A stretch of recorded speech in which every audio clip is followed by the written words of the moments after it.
Hello friends, आज का हमारा टॉपिक है थ्री फेज सप्लाई सिस्टम के अंदर स्टार एंड डेल्टा कनेक्शन।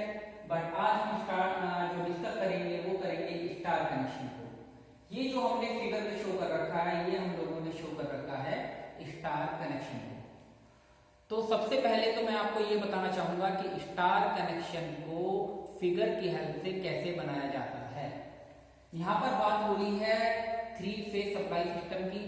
तो स्टार कनेक्शन के अंदर जो हमें मिलेंगे वो तीन फेज मिलेंगे और तीन फेज की हेल्प से हम लोग क्या बनाएंगे, स्टार कनेक्शन को बनाएंगे। अब देखिए थ्री फेज का मतलब यहाँ पर हमने तीन फेज लिए हैं। एक को नाम दिया है आर, एक को नाम दिया है वाई और एक को नाम दिया है बी।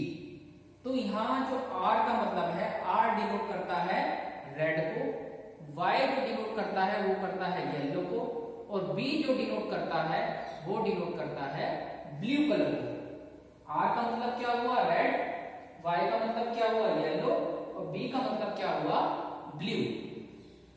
अब हम लोगों को क्या बनाना है, स्टार कनेक्शन बनाना है। तो स्टार कनेक्शन बनाने के लिए हम लोग क्या करेंगे, जो ये तीन वायर हैं या जो तीन फेज हैं आर वाई बी, उसको हम एक पॉइंट पर लाकर कनेक्ट कर देंगे। मींस अगर हमारे पास तीन अलग अलग फेज हैं आर वाई बी, तो उन तीन को एक जगह पर ज्वाइंट करके कॉमन पॉइंट निकाल लेंगे। इस कॉमन पॉइंट से हम एक अलग वायर निकालेंगे जिसे हम नाम देंगे एन। एन का मतलब यहाँ पे होता है न्यूट्रल। स्टार कनेक्शन की जो एक स्पेशल बात है कि स्टार कनेक्शन के अंदर हमें न्यूट्रल मिलता है ना। तो आर वाई बी इन तीनों को एक जगह हमने ऐड किया और एक कॉमन पॉइंट ले लिया जिसे नाम हमने क्या दिया, एन दिया। मतलब यहां से हमने न्यूट्रल निकाल दिया। तो अब स्टार कनेक्शन के अंदर हमें पढ़ना है relationship between line current and phase current, line voltage and phase voltage. इस चीज को हम तभी समझ पाएंगे जब हम समझ पाएंगे कि लाइन वोल्टेज क्या होती है और फेज वोल्टेज क्या होती है। तो जैसा हमने यहाँ पर डेफिनेशन में लिख रखा है, लाइन वोल्टेज की definition, line voltage is equal to voltage between two phase is known as line voltage. मतलब दो फेजों के बीच की वोल्टेज को लाइन वोल्टेज कहा जाता है। अब हम यहाँ पर समझेंगे फेज कौन कौन से हैं। हम फेज कह किसे रहे हैं, जो हमारा एक यहाँ पर है आर फेज, एक है हमारा वाई फेज, एक है हमारा बी फेज। ये जो हमारे तीन फेज हैं, इन तीन फेजों में से अगर किन्हीं दो फेज के बीच में हम वोल्टेज मेजर करते हैं इंस्ट्रूमेंट से, मल्टीमीटर से, तो वो जो वोल्टेज आएगी वो हमारी आएगी लाइन वोल्टेज। सपोज करो अगर हमने वोल्टेज मेजर करी आर फेज में और वाई फेज के बीच में, तो ये हमारी क्या होगी, लाइन वोल्टेज होगी। अगर हम वोल्टेज मेजर करेंगे आर फेज और बी फेज के बीच में, तो ये हमारी क्या होगी, लाइन वोल्टेज होगी। अगर वोल्टेज हम मेजर करेंगे वाई और बी के बीच में, तो वो हमारी क्या होगी, लाइन वोल्टेज होगी। मतलब दो फेजों के बीच की वोल्टेज को लाइन वोल्टेज कहेंगे। इसको हम ऐसे भी समझ सकते हैं, आर और वाई के बीच में जो वोल्टेज मेजर की जाएगी उसे हम नाम देंगे V सफिक्स L। यहाँ से VL का मतलब है वोल्टेज बिटवीन आर फेज और वाई फेज, है ना। VL को हमने क्या दे दिया, VRY। लाइन वोल्टेज क्या हुई है, VRY। मतलब दो फेज के बीच में वोल्टेज आर और वाई के बीच में जो वोल्टेज है वो हमारी क्या है, लाइन वोल्टेज है। इसी तरीके से अगर हम वाई और बी फेज के अंदर वोल्टेज मेजर करते हैं, तो ये हमारी क्या आएगी, लाइन वोल्टेज ही आएगी और इसे हम नाम देंगे VL। VL हमारा क्या हो जाएगा, VYB। क्योंकि ये किस किस फेज के बीच में मेजर की जा रही है, वाई और बी फेज के बीच में मेजर की जा रही है, इसलिए VL इज इक्वल टू हो गया VYB। और हमारी दो फेज कौन सी हो सकती है, जो पॉसिबल कॉम्बिनेशन है, हम आर और बी के बीच में भी वोल्टेज मेजर कर सकते हैं। तो आर और बी के बीच में भी जो वोल्टेज आएगी वो हमारी लाइन वोल्टेज आएगी। VL is equal to VRB, है ना। मतलब दो फेजों के अंदर जब भी वोल्टेज मेजर की जाएगी वो हमारी लाइन वोल्टेज कहलाएगी। तो फिगर की हेल्प से हम समझ सकते हैं, जैसे हमारा यहाँ पे R फेज था, Y फेज था, B फेज था, तो इन दोनों किन्हीं भी दो फेजों के बीच में अगर हम वोल्टेज मेजर करेंगे तो उसे हम लाइन वोल्टेज ही नाम देंगे। जैसे हमने यहाँ शो कर रखा है VL, क्योंकि ये R और Y के बीच में शो की गई। यहाँ पे हमने रखा है नाम VL क्योंकि ये Y और B के बीच में शो की गई, और यहाँ पे हमने नाम दे रखा है VL क्योंकि हमने मेजर किया है R और B फेज के बीच में। तो यहाँ हम लोगों ने समझ लिया कि अगर हम दो फेजों के बीच की वोल्टेज को मेजर करते हैं तो वो हमारी क्या कहलाती है, लाइन वोल्टेज कहलाती है।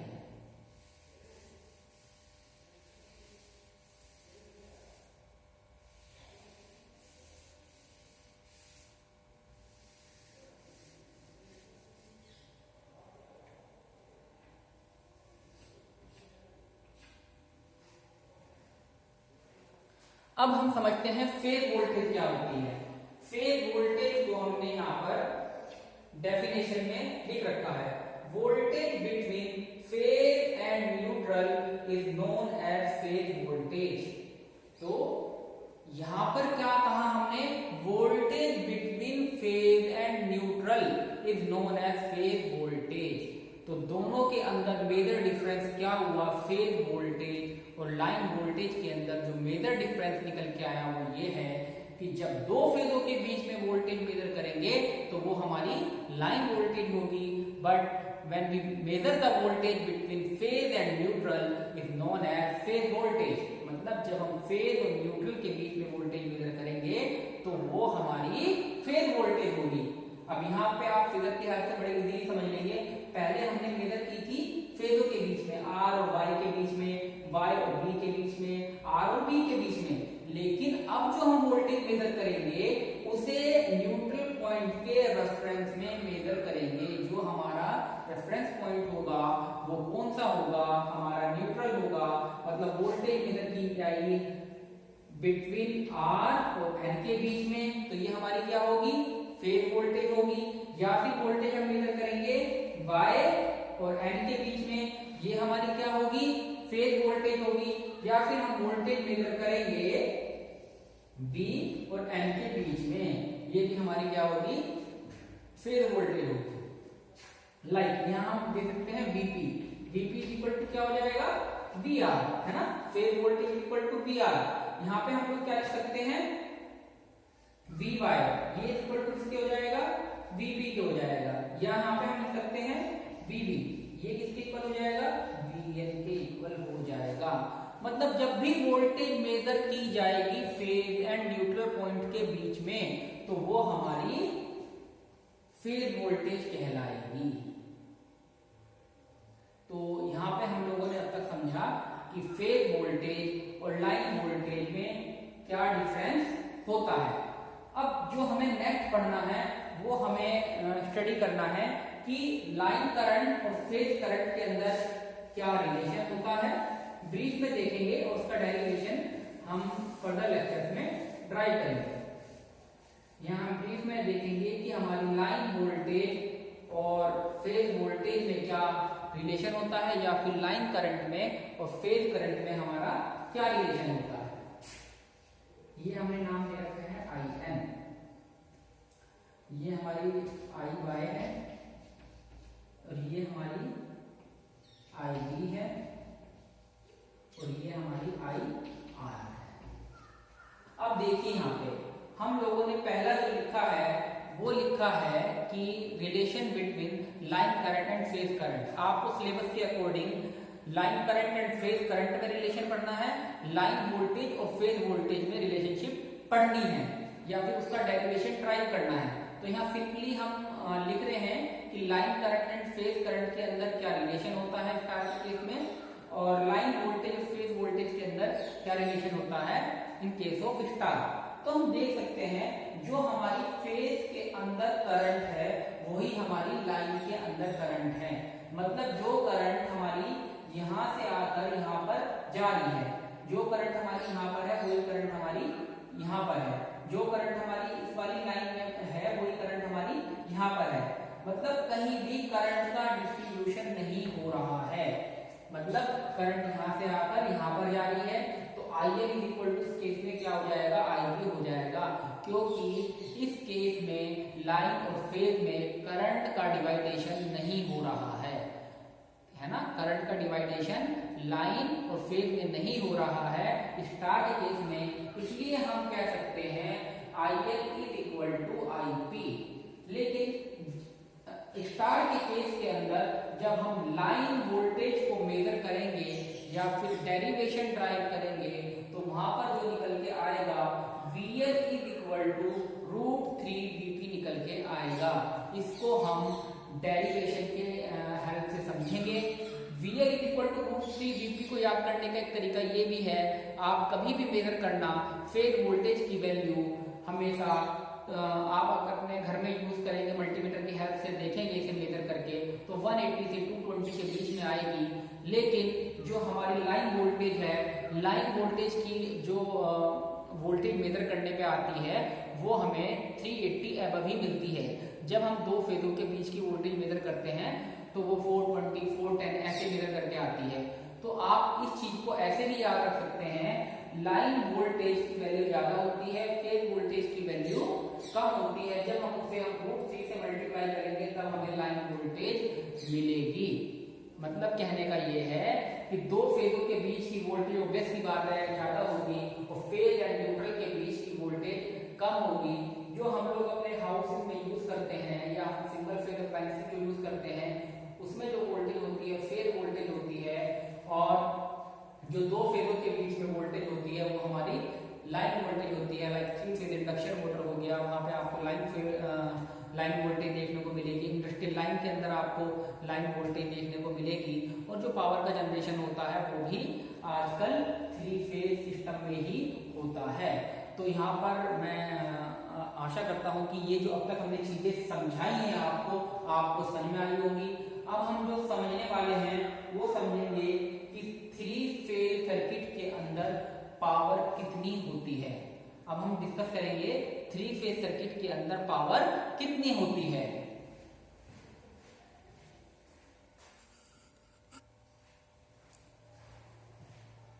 नाउ हमें स्टडी करना है power in 3 phase supply system in case of star connection. Star connection के अंदर 3 फेज के अंदर कितनी पावर होती है। तो अगर हमें इस चीज को समझना है तो सबसे पहले तो हमें देखना होगा कि सिंपल पावर का फॉर्मूला क्या होता है। हमें पता है पावर का फॉर्मूला होता है P is equal to VI cos phi। P is equal to क्या होता है VI cos phi। तो यहाँ पर ये जो पावर है सिंगल फेज की दे रखी है, और अगर हमें 3 फेज की पावर मेजर करनी है तो इसे मल्टीप्लाई कर देंगे हम 3 से, तो P इज इक्वल टू हो जाएगा VI cos phi, है ना। P is equal to 3VI cos phi। यहाँ पर बात कितनी चल रही है VPI की। तो अगर 3 फेज के अंदर में पावर है तो P इज इक्वल टू निकल के आया 3VPIP cos phi। और हमें पता है line current is equal to होती है फेज करंट, और हमारी लाइन वोल्टेज जो होती है वो हमारी होती है √3VP। तो यहाँ पर हम IB की वैल्यू तो क्या लिख सकते हैं, IL लिख सकते हैं, और VP की वैल्यू को लिख सकते हैं VL अपॉन √3। VP की वैल्यू क्या लिख सकते हैं VL अपॉन √3। तो यहाँ पे हमारे पास पावर क्या निकल के आ जाएगी, P इज इक्वल टू 3 को लिख सकते हैं √3 इंटू √3, और यहाँ पर VP की वैल्यू हमारे पास यहाँ से है VP is equal to VL upon √3। तो यहाँ पर वैल्यू हम पुट कर देंगे VL अपॉन √3, और IP की वैल्यू हमारे पास क्या है IP इक्वल टू है IL। तो यहाँ पे हम लिख सकते हैं IL इंटू cos phi। तो यहाँ पर √3 से √3 कैंसिल, तो जो पावर की वैल्यू आ जाएगी हमारे पास √3VL IL into cos phi। तो अगर बात करें 3 फेज स्टार कनेक्शन में, तो 3 फेज स्टार कनेक्शन में पावर जो हमारे पास आती है वो आती है √3 VL/IL cos phi। पावर की वैल्यू क्या आएगी? √3 VL/IL cos phi। तो ये बहुत ही सिंपल सा तरीका है पावर को मेजर करने का in case of star connection. Simply आपको क्या करना है, सबसे पहले पावर का सिंपल फॉर्मूला याद रखना है। हमें पता है पावर का जो फॉर्मूला होता है वो होता है P = VI cos phi। और यहाँ वो सिंगल फेज की पावर है, जब हमें 3 फेज की पावर मेजर करनी है तो हमने उसे मल्टीप्लाई कर दिया 3 से, तो पावर हो जाएगी 3 VP/IP cos phi। और हमें पहले से ही पता है स्टार कनेक्शन के अंदर लाइन करंट होती है फेज करंट के इक्वल और लाइन वोल्टेज होती है √3 VP। यहाँ से हम VP की वैल्यू निकाल लेंगे, VP की वैल्यू आएगी VL/√3। तो हम यहाँ सिंपली क्या करेंगे, 3 को हम लिख सकते हैं √3 × √3, क्योंकि जब इन्हें आपस में मल्टीप्लाई करेंगे तो 3 फैक्टर मिल जाएगा। और VP की वैल्यू जो वहां से निकल के आई है, यहाँ से हमारे पास VL/√3, उसे हम यहाँ पुट कर सकते हैं VL/√3। और IP की वैल्यू किसके इक्वल है? IL के इक्वल है, और मल्टीप्लाई cos phi की कर दी तो √3 से √3 कैंसिल आउट हो गया। तो पावर जो फाइनली निकल के आई है स्टार कनेक्शन के अंदर √3 × VL/IL cos phi। तो हम कह सकते हैं कि 3 फेज सर्किट के अंदर जो पावर होती है वो होती है √3 VL/IL cos phi। ये जो फैक्टर है ये हमारी एक्टिव पावर का है, और रिएक्टिव पावर अगर हमें मेजर करनी होगी तो cos phi जो चेंज हो जाएगा वो हमारा sin phi से हो जाएगा, है ना। ये हमारी क्या है? Active power. रिएक्टिव पावर हो जाएगी √3 VL/IL sin phi। तो बच्चों आप ये आज के लेक्चर में समझ गए होंगे कि स्टार कनेक्शन को कैसे बनाते हैं। स्टार कनेक्शन के अंदर लाइन वोल्टेज क्या होती है, फेज वोल्टेज क्या होती है। ब्रीफ में हमने रिलेशन देखा लाइन करंट और फेज करंट के अंदर क्या रिलेशन होता है, लाइन वोल्टेज और फेज वोल्टेज के अंदर क्या रिलेशन होता है, और स्टार कनेक्शन के अंदर पावर कितनी होती है। आई होप ये लेक्चर आपके लिए फ्रूटफुल होगा। Thank you so much for watching.